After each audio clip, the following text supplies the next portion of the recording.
Hello everyone, welcome and welcome back to my YouTube channel fashion forever में। आज है हमारा फ्री फैशन डिज़ाइनिंग कोर्स का part 9। पिछली वीडियो में हमने सीखा था ब्लॉक प्रिंटिंग, स्टेंसिल प्रिंटिंग क्या होती है और इसकी टेक्निक। आज हम सीखेंगे फैब्रिक डाई के बारे में। तो अगर आपको भी एक फैशन डिज़ाइनर बनना है तो आप मेरे इस कोर्स को ज्वाइन कर सकते हैं। आपको चैनल को सब्सक्राइब करना है, वीडियो देखना है और एक प्यारा सा कमेंट करना है। मैं सिखा रही हूँ basic to advance fashion designing course. तो आज का टॉपिक हम स्टार्ट करते हैं। तो फैब्रिक डाई क्या होती है? मान लीजिए आपके पास एक बिल्कुल सफ़ेद कॉटन का कपड़ा है। अब कोई ग्राहक आपके पास आता है और कहता है मैम मुझे ये कपड़ा रॉयल ब्लू रंग में चाहिए, तो आप क्या करेंगे? क्या आप उसे पोस्टर कलर लगा देंगे या फैब्रिक पेंट से पूरा कपड़ा रंग देंगे? नहीं, आप उसे डाई करेंगे।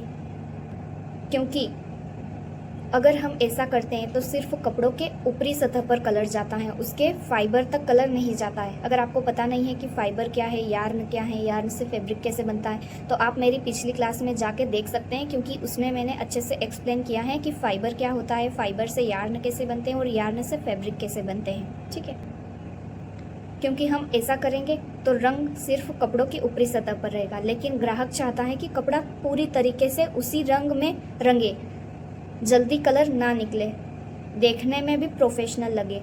यहीं से शुरू होती है फैब्रिक डाइंग। फैब्रिक डाइंग क्या होती है? बहुत आसान भाषा में समझिए। ठीक है, जब हम किसी कपड़े के रेशे यानी फाइबर के अंदर तक रंग पहुंचाते हैं तो उसे फैब्रिक डाइंग कहते हैं। यानी रंग सिर्फ ऊपर दिखाई नहीं देता बल्कि कपड़ों का हिस्सा बन जाता है। अब मैं आपसे एक सवाल पूछती हूँ, अगर आप एक लाल रंग का कपड़ा काटेंगे तो अंदर तक धागा भी लाल होगा या सिर्फ ऊपर ही लाल होगा? बिल्कुल, अगर सही तरीके से डाइंग हुई है तो अंदर तक रंग पहुँचा होगा। यही डाइंग की सबसे बड़ी खासियत होती है। ठीक है, अगर आपने अच्छे से डाई करी होगी तो पूरे कपड़े में कलर गया होगा। अगर आपने अच्छे से डाई नहीं करी होगी तो वो अच्छे से दिखाई नहीं देगा।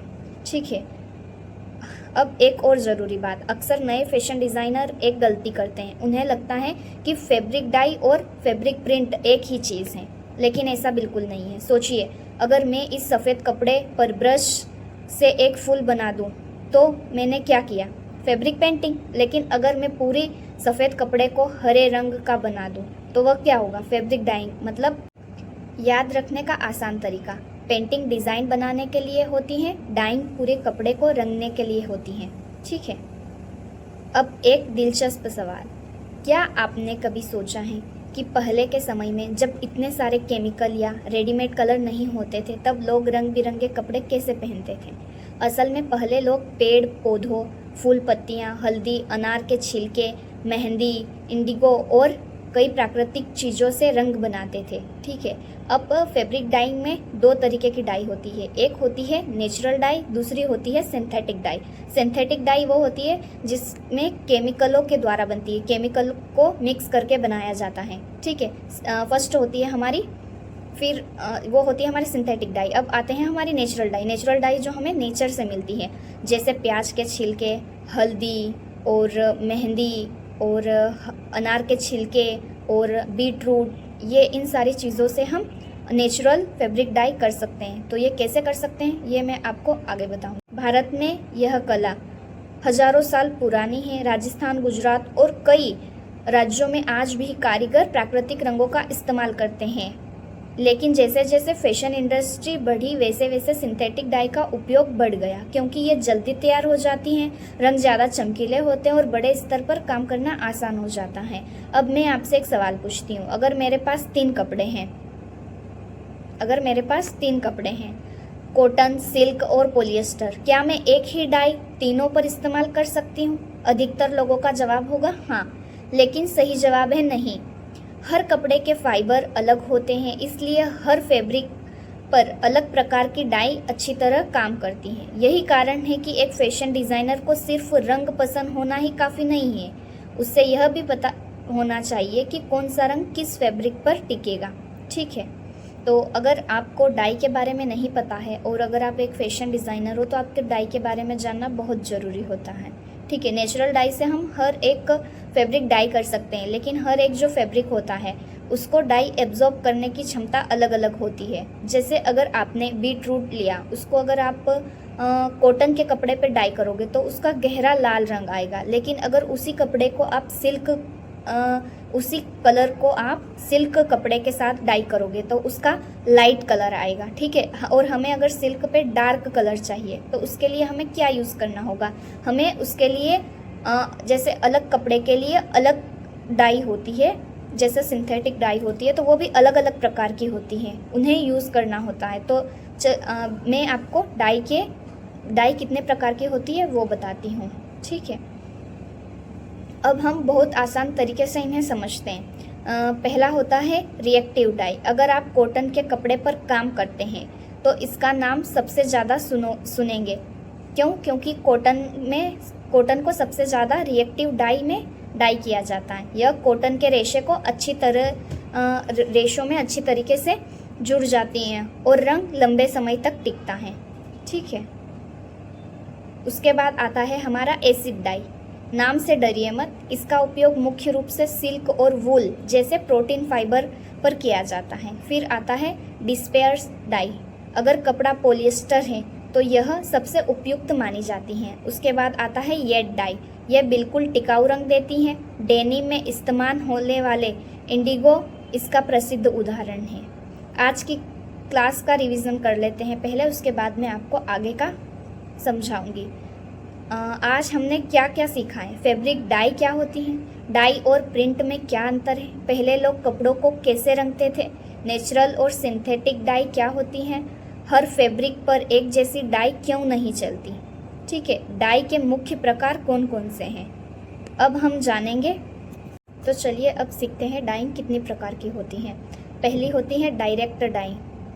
ठीक है, सबसे पहले बात करते हैं डायरेक्ट डाई की। जैसा कि नाम से ही समझ में आ रहा होगा कि इसमें कपड़े को सीधे डाई के घोल में डुबोकर रंगा जाता है। मान लीजिए आपके पास एक सफ़ेद कॉटन का कपड़ा है और आपको उसे पूरा नीला रंग देना है, तो आप डाई का घोल तैयार करेंगे और पूरा कपड़ा उसमें डाल लेंगे। कुछ समय बाद उसे निकालकर धोएंगे और सुखाएंगे। यह सबसे आसान और सबसे ज़्यादा इस्तेमाल होने वाली तकनीक है। ठीक है, अब मैं आपसे एक सवाल पूछती हूँ। अगर ग्राहक कहे कि मुझे पूरा कपड़ा एक ही रंग में चाहिए बिना किसी डिज़ाइन के, तो कौन सी टेक्निक इस्तेमाल करेंगे?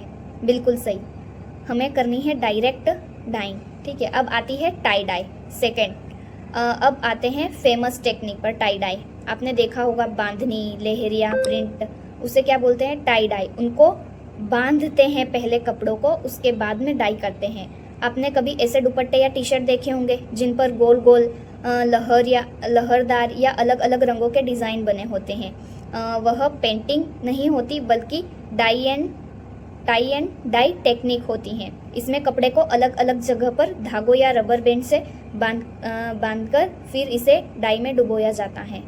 जहाँ धागा बंधा होता है वहाँ कलर नहीं जाता और जहाँ नॉर्मल होता है वहाँ कलर जाता है। फिर जब कपड़ा सूख जाता है उसके धागे को हम खोलते हैं तो उसमें सेम वैसा प्रिंट दिखाई देता है हमें। ठीक है, ये मैं आपको प्रैक्टिकली अगले वीडियो में सिखाऊंगी कि डाई कैसे करते हैं और उसको टाई डाई कितनी तरीके से हम लोग कर सकते हैं, और इसके अलावा हम आइस डाई कैसे कर सकते हैं, और ये सारी चीज़ें मैं आपको प्रैक्टिकली सिखाऊंगी। पहले हम थोड़ा थ्योरिकली समझ लेते हैं इस वीडियो में। ठीक है, उसके बाद आते हैं हम बेटिक डाइंग। ठीक है, बेटिक डाइंग क्या होती है? यह थोड़ी अलग टेक्निक होती है। इसमें जिस जगह पर रंग नहीं चाहिए वहाँ पहले गर्म मोम वैक्स को, जैसे मोम होता है उसको गर्म करके जहाँ जहाँ हमें डिज़ाइन में कलर नहीं चाहिए वहाँ उस तरीके का डिज़ाइन हम बनाएंगे। फिर डाई में हम उसे डुबोकर डाई करेंगे, फिर उसे हम वॉश करेंगे गर्म पानी में, तो उसका जहाँ जहाँ हमें डाई का कलर नहीं चाहिए वैसी हमें प्रिंट मिल जाएगी। ठीक है, अब हम आते हैं फोर्थ डाई टेक्निक के बारे में, डीप डाई। मान लीजिए ग्राहक कहता है कि मुझे दुपट्टे को नीचे वाला हिस्सा गहरा गुलाबी चाहिए और ऊपर वाला हिस्सा सफ़ेद ही रखना है, मतलब लाइट टू डार्क। ठीक है, सॉरी, अगर नीचे उनको कलर चाहिए, ऊपर का प्लेन चाहिए, उसे हम डीप डाई बोलते हैं।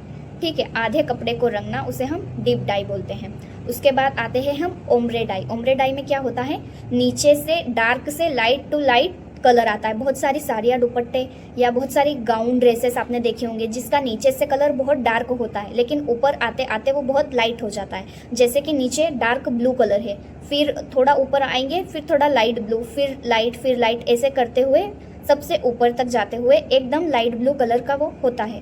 तो इस इफेक्ट को हम क्या बोलते हैं, ओम्ब्रे डाई। तो ये सारी जो डाई है इसको मैं प्रैक्टिकली करके आपको दिखाऊंगी नेक्स्ट वीडियो में, ठीक है। अब जानते हैं हम, अब बात करते हैं हम 6th डाई के बारे में, शिबोरी डाई। ये बहुत सुंदर टेक्निक है। इसमें सिर्फ बांधना ही नहीं बल्कि कपड़े को मोड़ना, सिलना, दबाना और अलग अलग तरीक़ों से फोल्ड करके डाई किया जाता है।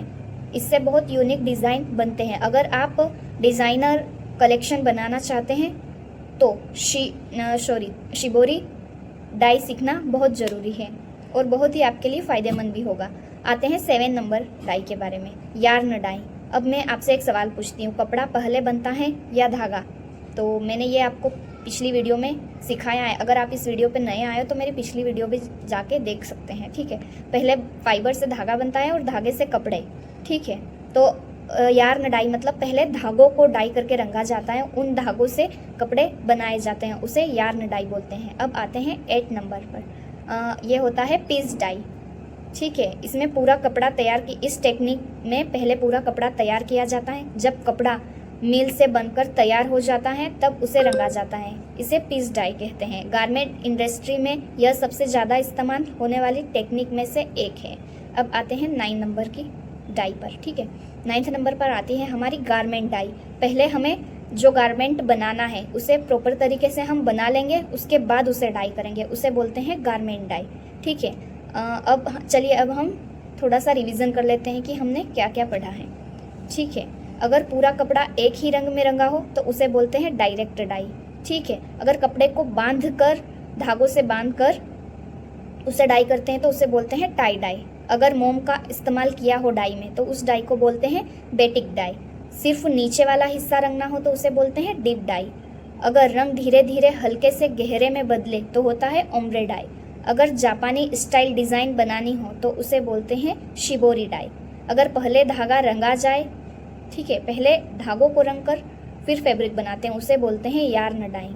अगर पहले कपड़ा बने फिर उसे डाई करें, मतलब पहले गारमेंट को बनाना है उसके बाद डाई करते हैं, उसे बोलते हैं गारमेंट डाई, ठीक है।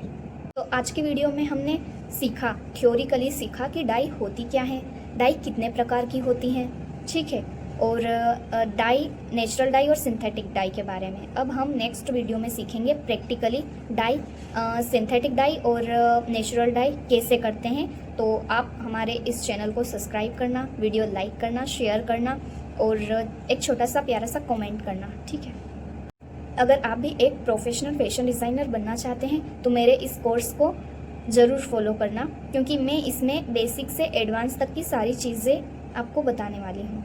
तो वीडियो को लाइक करना। Thank you, bye bye. मिलते हैं नेक्स्ट वीडियो में नेक्स्ट अमेजिंग टॉपिक के साथ।